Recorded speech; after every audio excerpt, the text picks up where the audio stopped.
Bila kita mulai. Saya mulai dari yang ringan-ringan dulu, nanti di belakang agak berat. Saya awali dari Imam Syafi'i. Siapa tahu ini akarnya patah hatimu.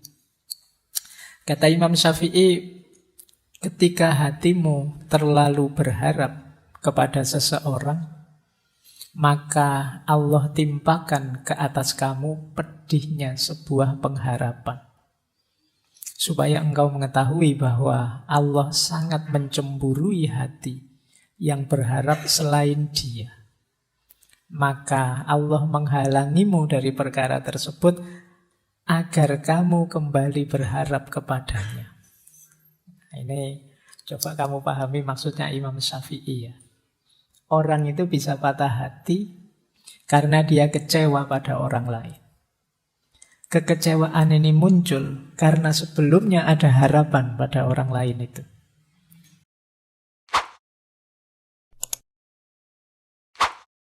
Yang pertama, saya ini tiba-tiba ketemu satu quotes menarik dari beliau.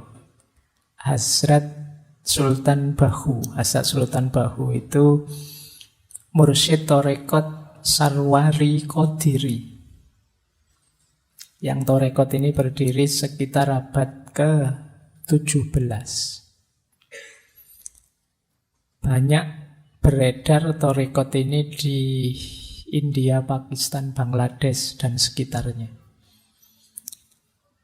Nah, beliau ini beliau ini produktif sekali. Beliau ini nulis kitab jumlahnya sekitar 140. Bandingkan dengan usia beliau itu panjang usia beliau sekitar 63 tahun.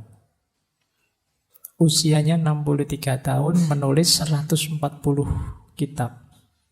Itu kalau dikruskan usianya, itu setahun bisa 2, 3, 4 kitab. Setiap tahun dari hidup beliau. Itu kalau sejak umur setahun nulis buku ya. Mestinya kan tidak. Ini jadi produktivitas itu sebenarnya tidak juga tergantung dengan waktu.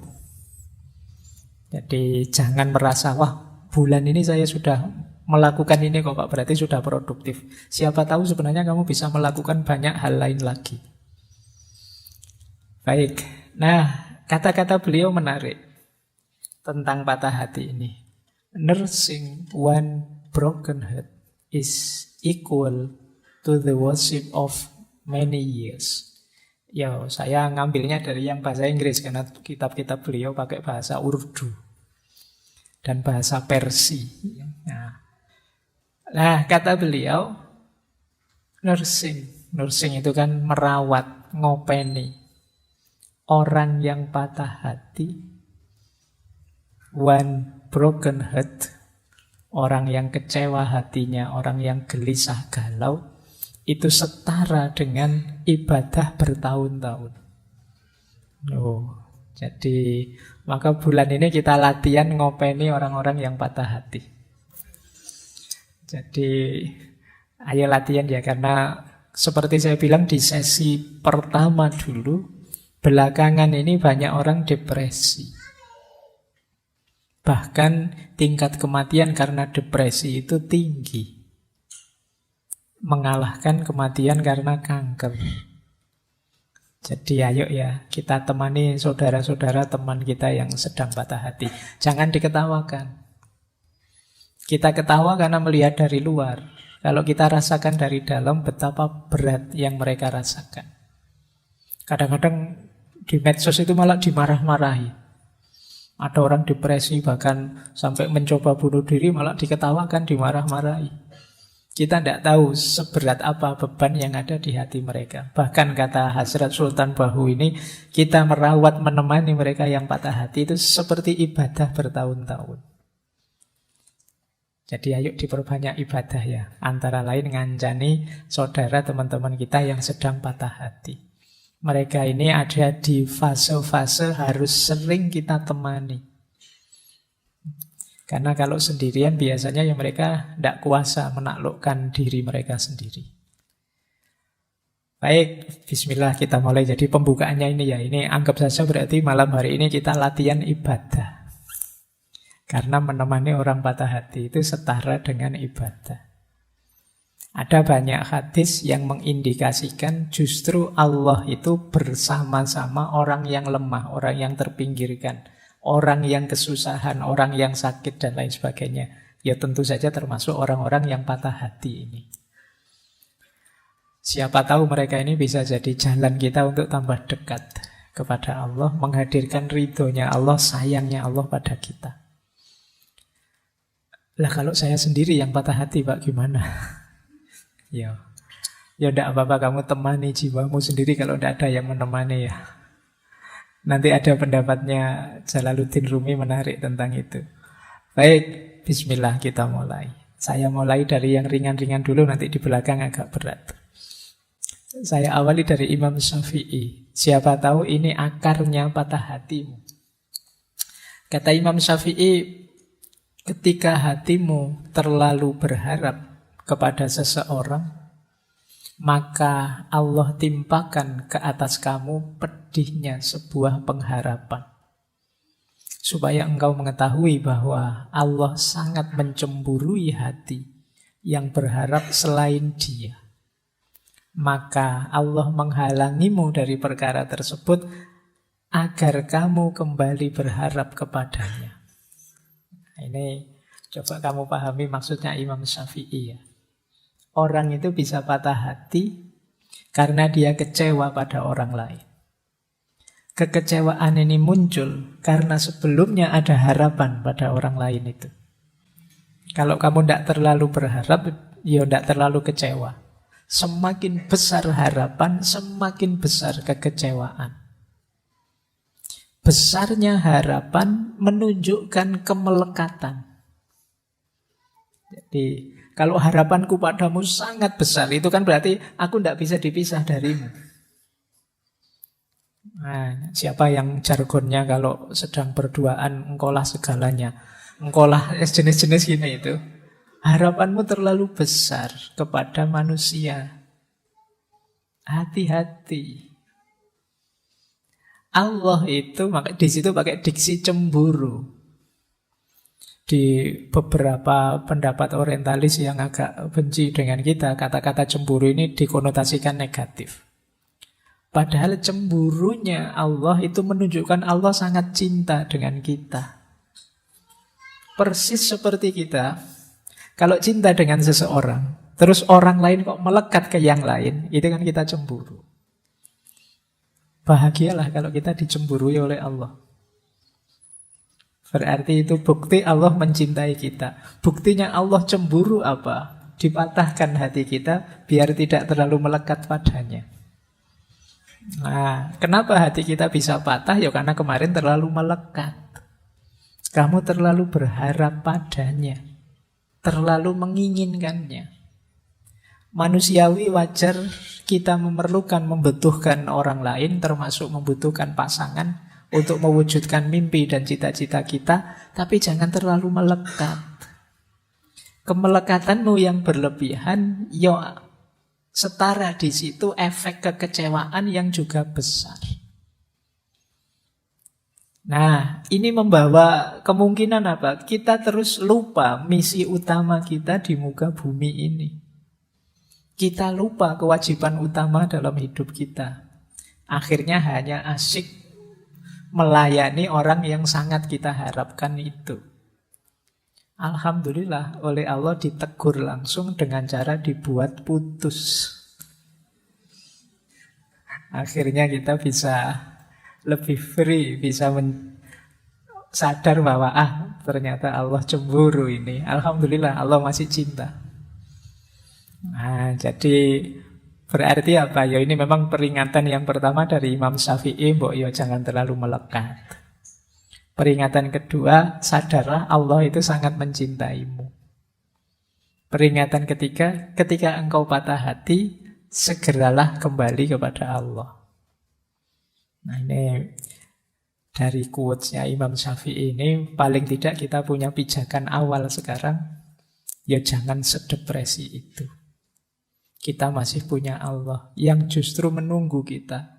Allah sangat mencintai kita, mencemburui kita. Kita saja mungkin yang terlalu jual mahal kepada Allah.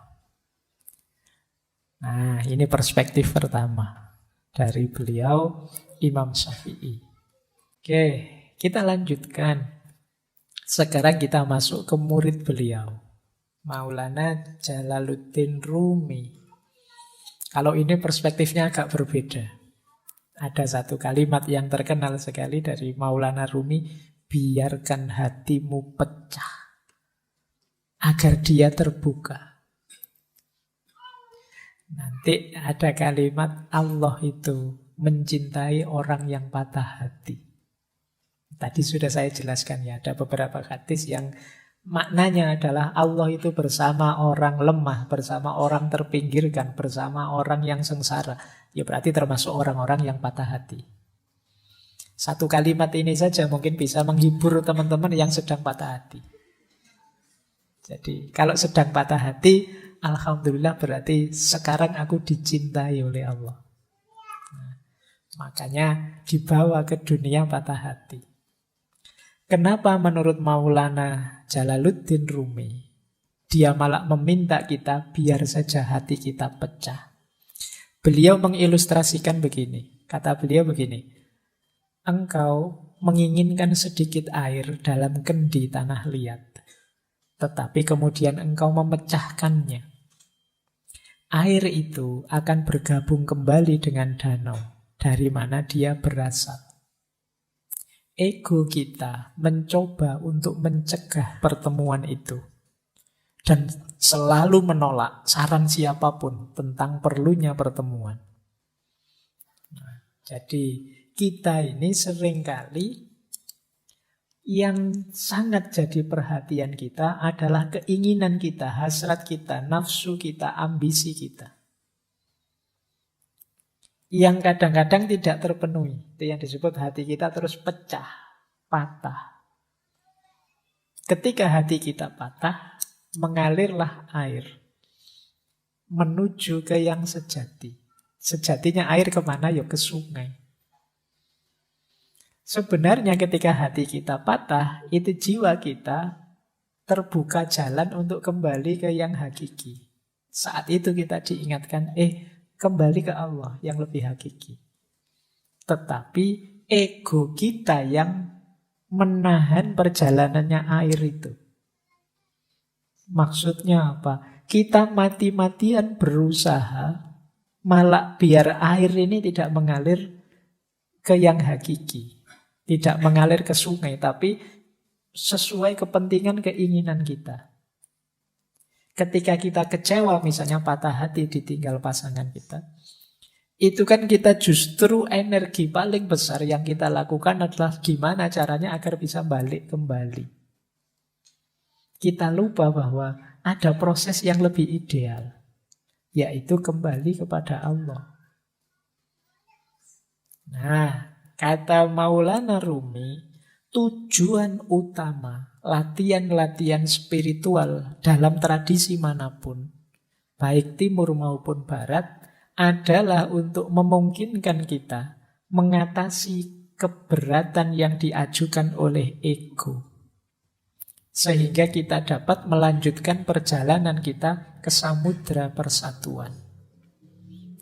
Jadi ketika kita belajar tasawuf, melatih batin, suluk lewat para mursyid, lewat tradisi-tradisi tirakat dan lain sebagainya, itu sebenarnya melatih ego kita. Wahai ego, jangan ke sana. Ada jalan yang lebih hakiki, yaitu ke ranah ilahiyah.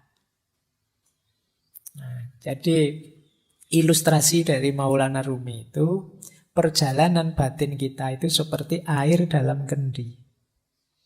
Air dalam kendi itu kan tujuannya untuk kita minum. Kita minum itu berarti untuk memenuhi keinginan kita. Ketika kita patah hati, seperti kendi yang pecah. Berarti apa? Yang semula untuk memenuhi keinginan kita sekarang keluar, mengalir. Mengalir ini sebenarnya baik. Kenapa? Dia akan mengalir bersatu dengan aslinya. Tempat asalnya, yaitu sungai. Tapi kita yang sudah terlanjur punya nafsu untuk minum, ini ego, Biasanya mati-matian, gimana caranya air ini tidak mengalir ke sungai, tapi memenuhi kehausan kita. Nah, dari situlah kemudian kata Maulana Rumi, ketika orang belajar olah batin lewat tasawuf, mistik, dan lain sebagainya, itu tujuannya dalam rangka orang sadar. Ini air ini mengalir ke sana, jangan dihalangi.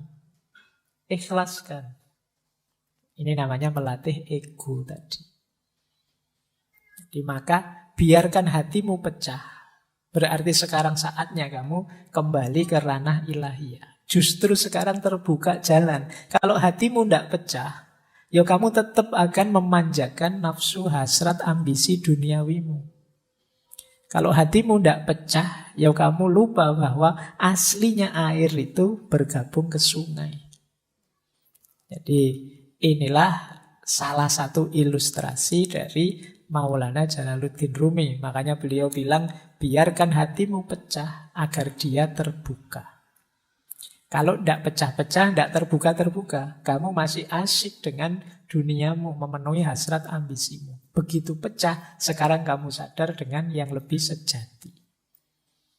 Inilah ilustrasi dari patah hati. Jadi patah hati itu penting ternyata untuk menyadarkan kita bahwa dalam hidup ini ada yang lebih hakiki dan perjalanan kita menuju ke sana. Baik, kita lanjutkan. Nah, dilanjutkan ya. Luka adalah jalan cahaya yang memasuki jiwa.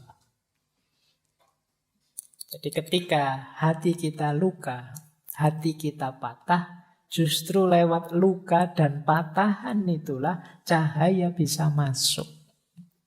Ini melanjutkan yang tadi. Kalau hatimu tidak luka dan tidak patah, mungkin kamu tidak sadar. Kenapa tidak sadar? Karena cahaya tidak bisa masuk. Itu mengapa Allah itu dekat dengan orang-orang yang hatinya patah, hatinya luka, menghadapi penderitaan hidup. Karena berarti di situ ada rekahan yang cahaya bisa masuk. Makanya para sufi terus punya rumus ya, kalau dalam penderitaan kita bersyukur. Alhamdulillah masih diingatkan oleh Allah bahwa yang hakiki adalah perjalanan menuju Dia. Nah, itu ada ilustrasi menarik. Terimalah situasimu tanpa menghakimi. Aku marah, aku takut, aku benci. Biar saja, rasakan saja. Ini aku sedang patah hati, sedang marah, sedang takut, sedang benci. Kalau sudah kamu sadari, kamu terima apa? Lalu hadirkan Dia untuk menemanimu. Biarkan cahayanya Allah masuk dalam dirimu, menerangimu. Saat engkau membutuhkan, pertolongan Tuhan pasti datang. Jika engkau tertutup, tidak ada ruang untuk cahaya. Perlu ada celah dalam hatimu agar cahaya bisa masuk. Katakan dengan tulus, aku tidak bisa mengatasinya, namun engkau bisa ya Allah. Kupersembahkan padamu semua sakit dan luka ini. Bersamanya engkau akan utuh kembali. Cinta, kedamaian, keindahan, hidup kembali. Dirimu yang sejati tidak berkurang sedikit pun. Lalu bersyukurlah. Jadi ketika kita sedang berat-beratnya menghadapi masalah apapun, terimalah itu. Biarkan hatimu pecah. Kemudian rasakan hadirnya Dia dalam dirimu. Dan yakinlah bahwa apapun yang engkau inginkan akan dipenuhinya. Sambatlah padanya, ya Allah, masalahku ini sangat berat. Aku tidak mampu. Kalau engkau pasti mampu. Maka aku persembahkan duka, luka, sakitku ini hanya kepadamu. Nah, insya Allah bersama Dia kita akan kembali utuh. Kembali hidup seperti semula. Tidak ada satupun yang berkurang. Kalau kita patah hati kan sebenarnya kita berkurang apa sih? Tidak ada. Kita masih bisa memulai lagi yang baru seperti semula. Kalau sudah terasa betapa kebersamaan dengan Allah itu menyembuhkan, ayo terus kita bersyukur. Alhamdulillah ya Allah, Engkau masih mau menemaniku dalam situasi pahit dan luka ini. Baik, ini salah satu petunjuk dari Maulana Jalaluddin Rumi. Kalau kita sedang patah hati, sedang sedih, sedang banyak masalah. Nah, ada satu teori dalam dunia tasawuf. Nanti coba kalian cek ya. Kalian dalam sedih ada di mana? Hubungan kita dengan Allah saat kita menderita. Ada fase confirming, ada fase responsif, ada fase ekstatik. Orang yang ada di fase confirming itu orang yang ketika sedih bisa merasakan hadirnya Allah. Terus dia tenang dan muncul harapan-harapan baru. Bisa saja yang aku inginkan, yang tidak terpenuhi itu sesuatu yang aku sukai sih, tapi bisa saja dia buruk untukku. Bisa saja yang aku hindar-hindari ternyata inilah yang baik untukku. Allah tahu, kita yang tidak tahu. Nah, membaca ayat ini mungkin bisa menenangkan kita. Kalau masih ada galau-galaunya, wa idza sa'alaka ibadi anni fa inni qarib ujibu da'watad da'i idza da'ani. Kalau hambaku meminta padaku, sesungguhnya aku dekat. Aku menjawab doa orang yang berdoa saat dia berdoa padaku. Jadi ayat ini menenteramkan kita masih punya Allah dan Allah dekat, apapun yang aku minta, insya Allah akan dikabulkan. Nah, ini akan menenangkan kita. Yang terakhir surat Ar-Ra'd ayat 24. Salamun alaikum bima sobartum fani'ma uqbaddar. Ini finalnya. Kalau memang yang atas-atas tadi masih sulit, sadarilah tetap salamun alaikum bima sobartum. Selamat atas kamu karena kesabaranmu. Fani'ma uqbaddar itu betapa nikmatnya rumah tempat kita kembali nanti ke hadapan Allah. Hidup ini memang banyak ujian, banyak kesulitan, tidak masalah, sabarlah. Ada kenikmatan puncak nantinya bersama Allah. Itu fanikma uqbaddar. Ini dari Al-Quran. Boleh teman-teman mengambil, ini masyhur sekali. Penenang hati, obat hati. Ini sebenarnya nasihatnya Syekh Ibrahim Al-Khawas. Bisa dicek di kitab Risalah Al-Qusairiyah. Kalau di Indonesia sudah jadi lagu terkenal sekali. Dawaul kolbi khamsatu asya'a. Obatnya hati itu ada 5 hal. Qiraatul Quran bitadabbur. Membaca Al-Quran sambil tadabbur, merenungi maknanya. Wa khola'ul batni. Dan perut yang kosong. Puasalah. Wa qiyamul laili, dan sholat malam. Wa tadurru indas sahar. Jadi merenung, tafakur, zikir pada Allah di waktu sahur, sepertiga malam yang terakhir. Yang kelima, wa mujalasatus sholihi, dan duduk bareng orang-orang yang soleh. Itu menenteramkan hati. Kita zikir tengah malam, kita zikir sepertiga malam, menenteramkan hati. Kita sholat malam, menenteramkan hati. Kita puasa, menenteramkan hati. Membaca Al-Quran sambil tadabbur, menenteramkan hati. Kalau kita kebingungan, apa yang harus saya lakukan? Pikiranku buntu. Sedang stres-stresnya, frustasi-frustasinya. Pilih satu di antara 5 atau lakukan 5-5-nya. Paling tidak kalau kita puasa, kita tidak mikir kegalauan kita lagi, mikir laparnya. Oh, itu kan kita, aduh kapan buka puasa ya, habis kamu tidak mikir yang jangan lagi, terus mikir poso. Makanya kata Rasulullah itu anak-anak muda yang sudah ingin nikah tapi tidak kuat nikah, puasa saja. Puasa bisa jadi benteng. Baik, ini tidak saya jelaskan ya. Dulu ini saya ingat pernah saya jelaskan waktu sesinya Sunan Bonang. Baik, saya tambah satu lagi. Doa. Mungkin teman-teman butuh praktis doa untuk menenangkan hati. Ada banyak doa yang bisa kita baca saat kita sedang galau. Yang pertama, usahakan nanti kalau berdoa ngerti maknanya ya, biar lebih mantap. Doa ini doa anti kesedihan. Yang pertama ini ya, anti males, anti utang. Langsung dari Rasulullah.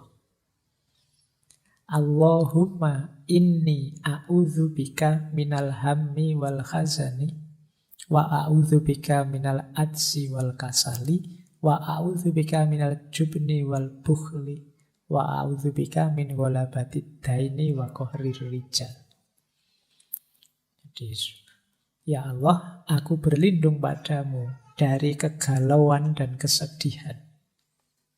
Aku berlindung padamu dari rasa lemah dan rasa malas.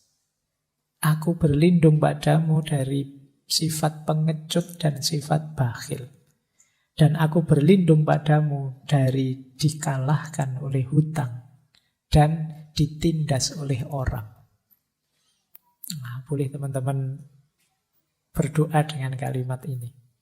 Atau yang kedua, ini doa minta tenang. Allahumma inni as'aluka nafsan bika mutmainnatan tu'minu biliqa'ika wa tardo biqoda'ika wa taqna'u bi'ato'ika.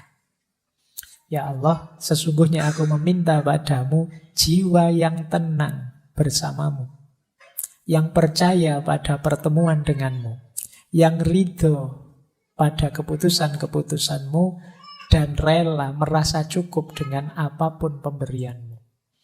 Ini kalau doa ini dikabulkan, insya Allah hidup kita tenang. Yang ketiga ini juga menarik. Kalau patah hati ditinggal pacar, Allahumma ajirni fi musibati wakhluf li khairon minha. Ya Allah, selamatkanlah aku dalam musibahku dan gantilah untukku yang lebih baik darinya. Nah, ya sapa ngerti setelah berdoa ini terus diganti yang lebih hebat dari sebelumnya. Doa yang keempat ini juga menarik. Khawatirnya ketika kita sedang sedih melakukan hal-hal yang tidak seharusnya. Perbanyak membaca ya muqallibal qulub sabbit qalbi ala dinik. Kalau masih terasa sangat berat penderitaanmu, patah hatimu, Rasulullah itu sering menggunakan doa ini. Ya Hayyu ya Qayyum birahmatika astaghiitsu. Wahai Zat yang maha hidup, yang maha tegak, dengan rahmatmu aku minta pertolongan. Atau masih sangat berat, kok gelap rasanya di kiri kanan, tidak tahu mau apa, mau kemana, boleh pakai doanya Nabi Yunus. Nabi Yunus itu kan mendapat ujian maha berat sampai ditelan oleh di laut. Nah, ini doa yang beliau baca. Jadi kalau teman-teman hidupnya stuck sama sekali, gelap sama sekali, tidak tahu mau kemana, boleh mengamalkan doa ini. La ilaha illa anta subhanaka inni kuntu minadz dzalimin. Baik, malam hari ini pengajian beneran. Jadi tidak hanya filsafatan ya. Ya memang sengaja harus begini karena banyak juga teman-teman yang sedang stres, depresi memerlukan jalan keluar yang lebih praktis, tidak sekedar filosofis. Baik, yang saya sampaikan mungkin sedikit-sedikit bisa meringankan, membantu teman-teman menghadapi segala kesulitan dalam hidupnya. Yang sudah kita awali dari minggu pertama secara psikologis, filosofis, dan malam hari ini secara sufistik. Oke, saya kira itu kajian kita untuk malam hari ini. Seperti tadi diumumkan Mas Wahid ya, untuk bulan depan mungkin kita hanya 2 sesi. Karena akhir bulan kan sudah puasa. Seperti biasa kalau puasa kita libur ya. Ini manfaatkanlah momen puasa itu sebaik mungkin untuk lebih dekat pada Allah. Saya tidak ganggu lewat ngaji-ngaji. Jadi silahkan nikmati momen puasanya. Baik, saya akhiri sekian. Kurang lebihnya mohon maaf. Wallahul muwaffiq, wallahu a'lamu bissawab. Wassalamualaikum warahmatullahi wabarakatuh.